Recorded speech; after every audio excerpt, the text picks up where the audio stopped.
Media event হয়, কি করা যায়। তো এটা হয়েছে মৌমাসি ডিসাইড করলো যে উনি দেরি করে আসবেন, মানে ছবির নাম দেরি হয়ে গেছে, তাই জন্য এই চেয়ারটা খালি। এক সময় হয়তো আশা করছি কথা বলতে বলতে মৌমাসি will join us, but till then আমরা একটু এই ছবিটা নিয়ে আলোচনা করব। আমার যে একটা রেয়ার একটা মানে জিনিস আমার জীবনে হয়েছে যে আমি ওনাদের সাথে দুজনের সাথেই কাজ করতে পেরেছি। এটা সপ্তর্ষ, এই ছবিতে হি হ্যাড দ্য এক্সপিরিয়েন্স। তো সপ্তর্ষির সাথে ডিসকাস করবো, অপালার সাথেও ডিসকাস করবো। অপালার গল্পটাও লিখেছে এবং অভিনয়ও করেছে। তো ফার্স্ট যখন অন্তত তুমি বলো, যখন একটা তোমার কাছে কেউ স্ক্রিপ্ট নিয়ে আসে যেটা আলটিমেটলি মমতা শঙ্কর তোমার অপোজিটে করে, তো প্রথমে তারা কি বেচার চেষ্টা করে যে তুমি আর মমতা শঙ্কর একসাথে, তারপরে গল্পটা পরে বলে, কিভাবে অ্যাপ্রোচ করে? না আগে গল্প বলে সব যখন প্রায় তুমি রাজি, আচ্ছা মমতা শঙ্কর করছে তোমার অপোজিটে? আমার মনে হয় দ্যাট ভেরি রেয়ার হয়েছে যেখানে আমাকে আগে গল্প শোনানো হয়েছে এবং তারপরে বলা হয়েছে যে মমতা শঙ্করের সঙ্গে করতে হবে। সেটা রেয়ার, সেটা আমার বলতে কোনো দ্বিধা নেই। তোমার দুটো ছবি, তোমার ছবিটাতেও তাই। তোমার ছবি বলনি আমাকে যে মমতা শঙ্করের আহারে মন বলে একটা ছবি করেছিলাম। তুমি খালি বলেছিলে দেখ একটা একদম অন্যরকম চরিত্র যেটা তুমি করনি এবং থেকে একদমই আলাদা, ভীষণ সাধারণ, এইসব বলে বলে তারপরে জানা গেল যে মহিলা হচ্ছে মমতা। কিন্তু অধিকাংশ ক্ষেত্রে আমি যদি মনে হয় তাহলে সেখানে হ্যাঁ এটাই বলা হয়েছে যে যে আপনাকে আর তোমাকে আর মমতা সম্পর্কে ভেবে করা হচ্ছে, তোমরা দুজনে রাজি না হলে ছবিটা হবে।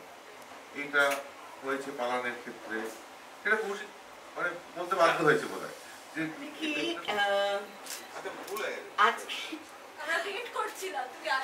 কিন্তু তারপরেও কেন এতগুলো ছবি হয়েছে আমাদের একসঙ্গে? সেটা আমি তোমায় জিজ্ঞেস করি, আমি রঞ্জনদাকে জিজ্ঞেস করলাম যে 17টা ছবি করেছো একসাথে, তো এখন যখন কেউ এসে বলে যে তোমার অপোজিটে আবার রঞ্জন দত্ত, তো প্রথমে একটু বিরক্তি, আবার লোকটার সাথে গিয়ে 20 দিন 15 দিন অভিনয় করতে হবে, নাকি প্রথমেই মনে হয় বাবা দারুণ হবে ছবিটা, মানে কি রিয়াকশনটা? মানে হওয়া উচিত ওইটা যেটা বলবো যে মনে বাবা আবার রঞ্জন, এটা হওয়া উচিত, কিন্তু কেন হয় না সেটা জানি না। এটা একটা অদ্ভুত ব্যাপার, মানে ওর উপর রেগে থাকতে পারি না, কিন্তু রাগা উচিত, আমার ভীষণ রাগা উচিত, কারণ কিন্তু হয় না। কারণ যখন আবার ছবির কথা আসে আবার ভীষণ খুশি হয়ে যায়।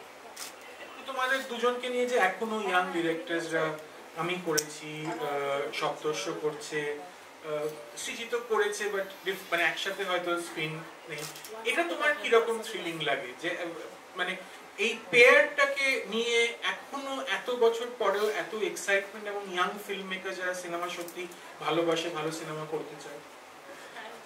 আমি জানি না এটা কেন অঞ্জন ভালো বলতে পারবে, জানি না, কি জানি। মানে সবচেয়ে মজার হচ্ছে একটা বোধহয় জি সিনেমা থেকে না বা কিছু থেকে একটা ক্যালেন্ডার বেরিয়েছিল, সেখানে সব পেয়ার্স যারা এরকম হয়, তো অঞ্জনার আমার পেয়ার্স মানে পেয়ারটা বেরিয়েছিল সেখানে। তো সেটা 17 is a huge number, 17টা ছবি। হ্যাঁ, মানে সেদিনই আমরা গুনছিলাম বসে যে কতগুলো ছবি হলো। আর কি জানি মানে কি আমার খুব ভালো লাগে, কারণ ও যেন না শোনে এই কথাগুলো, মানে সত্যি ওর মতো একজন অ্যাক্টর মানে ভাবা যায় না, মানে এত ভালো এত ভালো। আর কি বোধহয় এতগুলো ছবি হওয়ার পরে আমাদের একটা আন্ডারস্ট্যান্ডিং হয়ে গেছে যে আমিও হয়তো ধরতে পারি যে কি কি কি করলে মানে কি করলে ভালো হবে, কিভাবে ও যেটা করলো তার উল্টো আমি কি করবো।